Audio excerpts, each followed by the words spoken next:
Hello, everyone. This is Rosalind Sedacca, and I'm founder of the Child-Centered Divorce Network, and you're listening to WGSN-DB, the Going Solo Network, and the show is Divorce, Dating, and Empowered Living with Rosalind Sedacca. And I'm excited to be talking to you today with a wonderful guest expert who has a lot to share and comes with a wealth of information and background. I want to introduce you to Dr. Ali Lankerani, and he's affectionately known by his patients as Dr. L, the parent whisperer. He's a clinical neuroscientist with a background in chiropractic medicine, and Dr. L currently runs online programs that support parents and their children and encourages healthy, growing relationships between them. So he's the perfect person for us to talk to about child-centered divorce and ways parents can support their children in the best possible way. So welcome, Dr. L. Thank you. I'm glad to be here. Thank you, Rosalind, and for having me on this show. I'm super excited for having this conversation. It's a really interesting topic. Thank you. Is there anything about your background you wanted to add to the brief introduction I gave you? No, and I'm glad that you kept it brief. And I also go by Dr. L because my last name usually is very difficult for people to say. So this is great to go by Dr. L. So thank you. Wonderful. So we talk on this show a lot about the way parents are impacted by their own divorce and the way their children are affected. And very often parents are so caught up emotionally and psychologically in the issues around divorce, the conflict, the drama, the fears, the anxiety, that too often the children fall through the cracks and they pay the price, so to speak, for the divorce. And so I'm always looking to experts to help give us new insights about ways parents can avoid serious mistakes and handle the divorce and especially the co-parenting after divorce in the best possible ways. So I was hoping you'd have some suggestions and insights for us about that. Absolutely.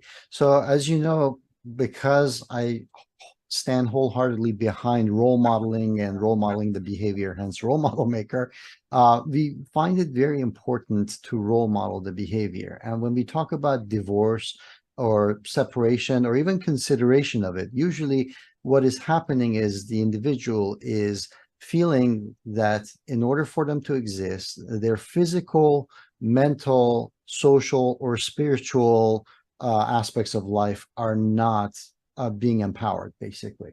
We're not going to go into who's at fault or demonize the person who caused the separation, none of that. The point of it is that the reality ultimately is that two people could not coexist in the physical, mental, social, and spiritual realms.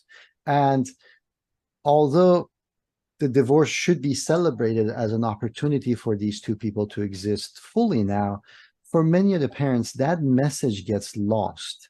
And if you lose that, the result is that when you move on from that relationship, it's very likely that you might land in the same situation all over again. And oftentimes when we end up looking at relationships, we look at the other person or the other side of the story, and we don't give enough credit to ourselves for being a contributing partner in that situation. And if you're repeating this, if the situation is different, but you're the constant basically from one relationship to the next, then guess what? Maybe you need to have that relationship with yourself in the physical, mental, social, and spiritual realms. And again, this goes back to role modeling, because if you are the parent before the separation, you're still the parent after the separation. And if you're coming in contact with your child, they're looking at who you are, what you do, how you carry yourself in the world. And they are basing their model of the universe on basically how you are. Even if they decide, I'm never going to be like that, they still modeled it after you somehow, right? So you had an influence on that. So you want to make sure that this is as wholesome and as positive as it can be for the children. So that's usually my approach. It's not necessarily to look at what the problem is, but what the solution is for the individual and how can they pass this on to the next generation so they don't repeat this cycle over and over again. Yes. And so we want to be authentic and we want to be honest with our children. And at the same time, we don't want to be burdening our children emotionally with information that is not appropriate for them at whatever age they are. Even teenagers' brains are not developed to the point when they should be dealing and coping with adult information. So how do you suggest parents deal with that? I would definitely recommend to you guys that take control where you have the most control. You don't have control over the kids. You don't have control over your partners. You don't have control over society or your job, but you do have control over yourself. And I'm not even talking about what goes on around you, but what goes on inside of you. So let's focus on those 4 realms that I talked about and look at how you can develop that relationship with yourself. So when we talk about the physical realm, so like sometimes separation happens because of physical abuse, right? Now, when it comes to physical you, there is what's inside of you. So do you take care of your health, your fitness, your mental health, all of those things? Or do you kind of let those go the first moment that stress comes, the first moment that you're inundated with responsibility, you start forgetting about sleep, you start skipping meals and those kind of things, right? So that's part of your physical existence, right? You need to allow room for that to exist. And that's part of the reason why the separation is happening or has happened in the past, because you couldn't, or they couldn't allow room for you to exist. So you need to start where you have control. You have room for yourself to allow yourself to exist physically. And now that's the inside part, but also around you. Do people violate your space? Do they come in when you're in the bathroom to ask you questions, for instance, like those little ones? Or do you say, no, this is mommy's time, or this is what I need to do right now because I just got home and I need to have 5 minutes to myself before I can come and be there for you, right? So that physical space. And in some cases, do you have a physical space, like as in a chair or a desk where your stuff is sacred and nobody touches that, right? That is part of your physical space that you need to exist. Like if people come and move your stuff around, they're disrespecting your physical space, right? So you got to be very vigilant about how you're showing up in the physical realm, basically. So that's part one. You can take control of that and say, hey, this space is mine. Do not touch my stuff here. Right? And everybody needs to respect that. And you're teaching respect in that process too. If you can respect yourself by saying, this is my space and I am going to allocate this to be mine and put my stuff there, then other people tend to fall in line and respect you as well. So you'll be very surprised when you take this approach, how all of a sudden you end up with boundaries that before didn't exist, and people would simply violate it, and they would come in and do stuff that would be against your wishes. So that's the physical space. Then there is the mental space. Now, with the mental space, there's 2 parts to it. There's the cognitive, the thought process, and then there's the emotional space. Now, oftentimes when we are communicating, one of the things that we say is like, you never let me finish, or, I didn't get to say what I wanted to, right? But how about this? How many times have you stopped yourself or put yourself down for thinking a thought or having a feeling, right? Why not create room and create space for your emotion to exist, for you to examine it and decide whether you want to keep that emotion or discard it? Does that emotion serve you well? Does that thought fall in line, is aligned with what your purpose, what your mission is in life? Is that how you want to show up in the world, right? First, you need to allow for it to exist and for you to be able to examine it and accept it, because it is your feeling. It is your thought. You need to value it, right? You need to respect it. And then from there, why did that thought come to me? Why did that emotion come to me? And can I repurpose it? Can I think of it a different way? Did it mean a different thing? Does it have to make me upset? Those type of things. And by evaluating it, then you can decide whether you want to keep that emotion, positive or negative, or you want to discard it. And I say positive or negative because what we want is peace, right? We want peace. We want to be at peace with ourselves before we can be at peace with the world, right? The world is filled with wars and conflict, and there's people that have some kind of an internal conflict that they're projecting it outwardly. Just look at the wars that are happening around, basically. Or bullying for that matter. Like you can pinpoint it at local levels, personal levels, community levels. And it has to do with the fact that people do not look for peace. They're looking for the things that brings them joy, and they want to run away from things that don't bring them joy. But the reality of it is that sometimes loss, grief is important. Sometimes anger is important, sadness. So you need to be able to allow those in. And you can't always run to the positives, because with every high, there's a low, right? So we want to make sure that we look for that balance. And I'm not saying that everybody's always monotone, but you need to cherish the highs and the lows, and you can't always run towards one and away from the other. So allow room for both of those to exist. That's the mental side. Then there's the social side of it. Some people that are in relationships might find this interesting, that they say, hey, I'm not comfortable with you going out with so-and-so, right? And all of a sudden you're disrespecting the other person's social sphere. Why not have a dialogue the same way that you had the highs and the lows for the emotions? Why not have that in a social sphere for yourself? Like, do you allow yourself to be socially yourself? Or do you kind of hide that person and you put a front up and you're not authentic to yourself, like we discussed earlier today, right? So that authenticity is important. Can you be a contributing member to the people that hang around you?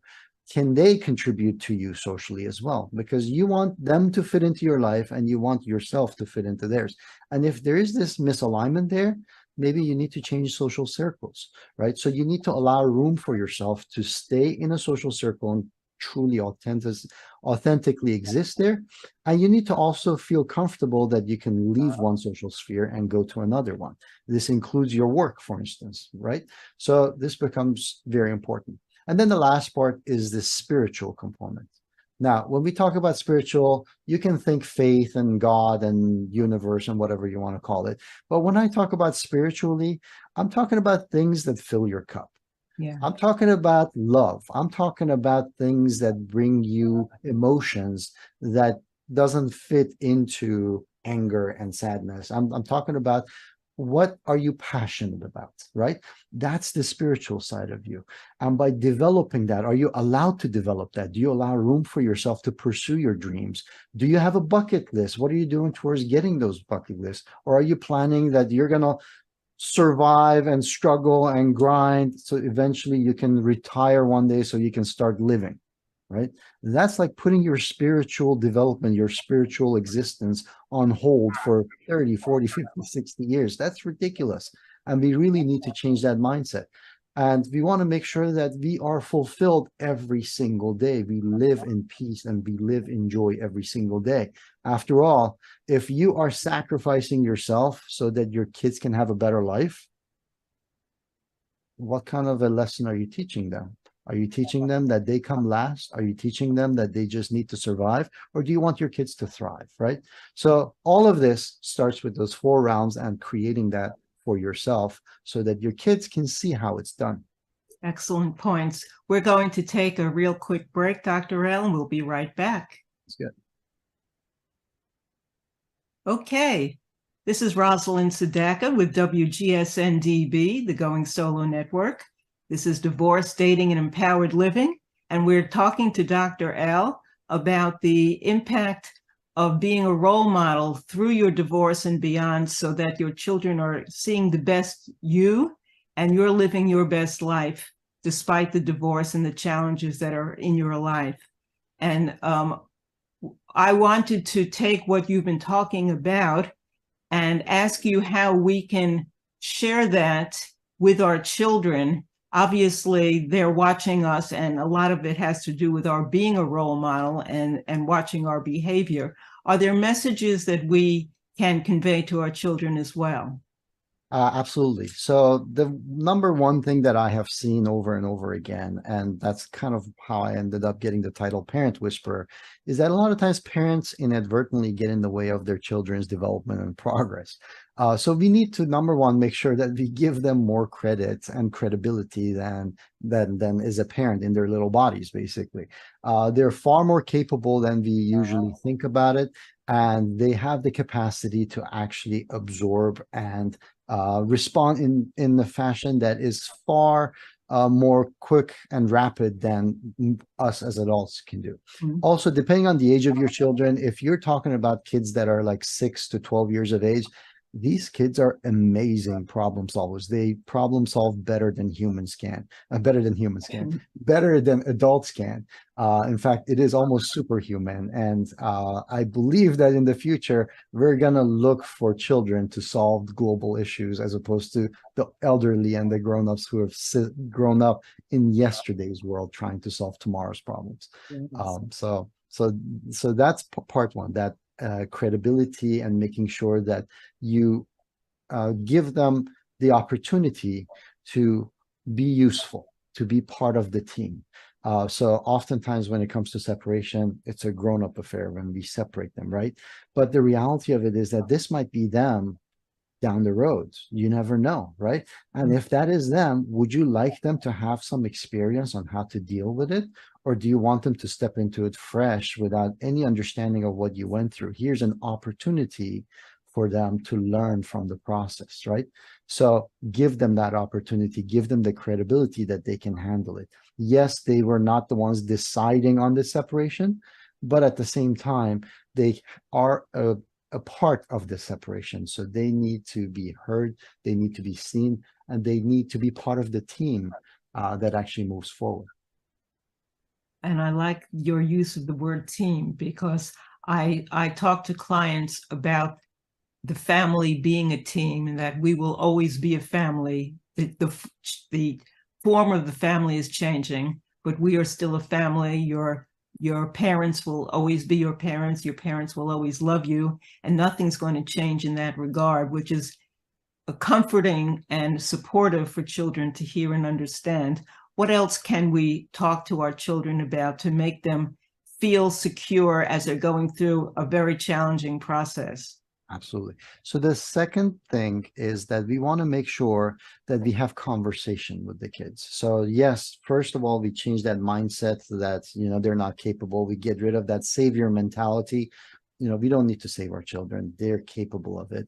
They need to learn to process the thoughts, process the emotions, and then we need to be there by their side as they're processing, to put words into them so that they understand, this is what I'm feeling and this is how I can deal with this emotion. And that comes through dialogue and conversation. So conversation needs to be very non-judgmental, whether it is you're talking about the other person or the future person or your kids. It is very, very important for us to have what many experts have called nonviolent communication, basically. The point is that you want to make sure that you understand that whatever it is that's troubling us, whatever it is that is the topic of the discussion, is an opportunity to grow closer, is an opportunity to evolve as a person, both for you as well as your child. So having that dialogue is simply creating that sphere, that room where the kids or you might not allow yourself to be able to mentally create room for yourself to process. So now you have a soundboard. Now you have somebody that you can process with, and they need to be witness to this. They need to be part of that so they understand what's going on. And it needs to be always in a non-judgmental way. So instead of it that so-and-so did something, and as a result, now you're the victim, whatever that person did made me feel this way, or this is how I feel when that person did that. And when you put it in that context, now it's not what they did that's the focus, it's how you feel. And now talking about how you feel and what you're going to do to feel the same or different or feel more of whatever it is that you're feeling, that is non-judgmental. Basically, you're processing and the person can listen to you non-judgmentally and be witness to it and learn from it. So that's really important for the children to be part of that process, basically. So that comes from communication, that non-violent communication. Yeah, nonviolent communication is a great term. Before we go any further, I wanted to give you an opportunity to let people know how they can find you and the services you provide. Thank you. I appreciate it. Well, I do have a gift for our audience members if there is that opportunity to Sure. go ahead and use this link that we're going to provide. It's called 5 Columns of Connectivity, and it has the ingredients that we just described in this, and then some further explanations on the essentials and the essence of what makes us humans and social creatures, and what has made us build these civilizations. Everything that you look around you has come from collaboration. None of it was because one person said that.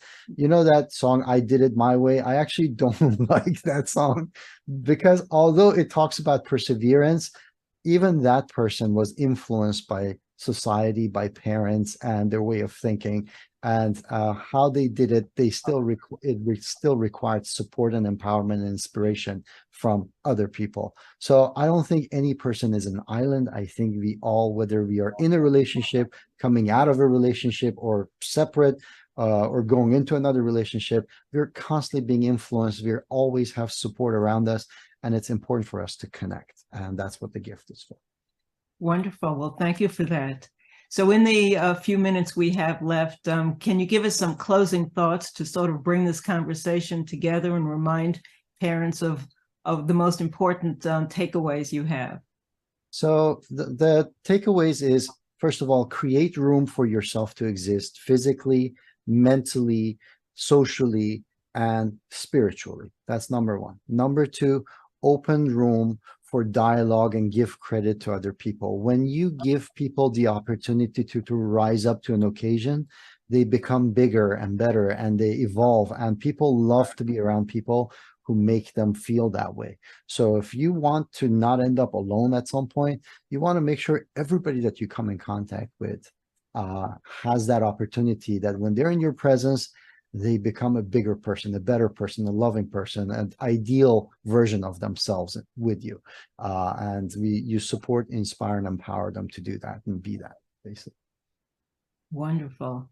So the Child-Centered Divorce Network is all about nonviolent communication and helping our children achieve being the best they can be, and getting both parents to understand the importance of their role in raising these children, especially after the challenges of a divorce, moving into co-parenting. Do you have any last thoughts about co-parenting itself?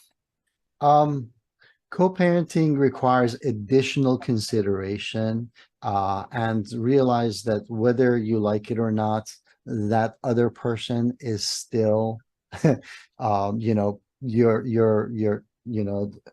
guardian of your child, whether that happens to be somebody that you're living with, or somebody that is no longer with you. And you need to create that room for them to step into that role when the opportunity is for them, and for your child to feel extra support as opposed to less support, basically, because they're isolated. Wonderful. Well, it's been a pleasure talking with you. You have some exceptional insights that are useful through the divorce process, and obviously long after that for every parent. So thank you so much, Dr. L, for joining me today. Absolutely. It was a pleasure. Thank you for having me. See you guys. And just as a reminder, this is Rosalind Sedacca with Divorce, Dating, and Empowered Living. I'm the founder of the Child-Centered Divorce Network, and we provide support for parents before, during, and long after divorce, helping you co-parent in the most positive, productive way, helping your children get through the process in a way that supports them so that we don't rob them of their childhood, and looking ahead into dating after divorce so that you can develop healthy new relationships and at the same time honor and respect your children so that they are not traumatized by any of the experiences that they are going through. And you could reach me at childcentereddivorce.com, and I have a free ebook on post-divorce parenting on the homepage of my website, childcentereddivorce.com. Until next time, this is WGSN-DB, the Going Solo Network with Rosalind Sedacca. Look forward to seeing you again. Bye-bye for now. Yes.